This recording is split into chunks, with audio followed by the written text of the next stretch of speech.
Mula kowe nganti tok ajar, tok nglatih ngerakit pit. Nah iya.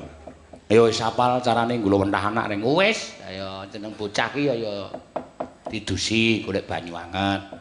Banyune aja panas-panas banget, setengah anget, setengah panas.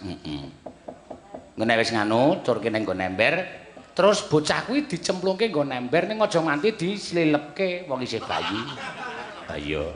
Disangga tangane, bar disangga terus pasangi porok. Oh.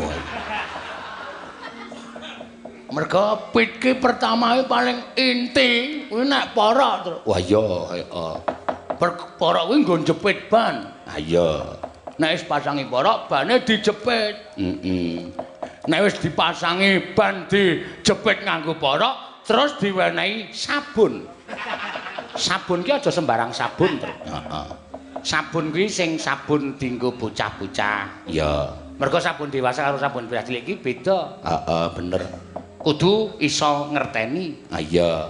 Sabun mereke sabun baby. Baby. Iya.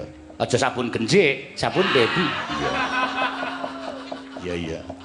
Ha nek wis dinehi sabun, bar dikai sabun, terus bocah mau terus dipasangi setang.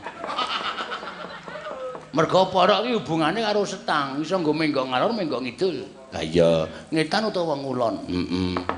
Nek wis dipasangi bersetang terus dinehi popok. Dinehi popok, eling, bayi iki aja dinehi kathok, ning popok sik supaya pusere ya garing, bocahe ya ora radiasi. Lho.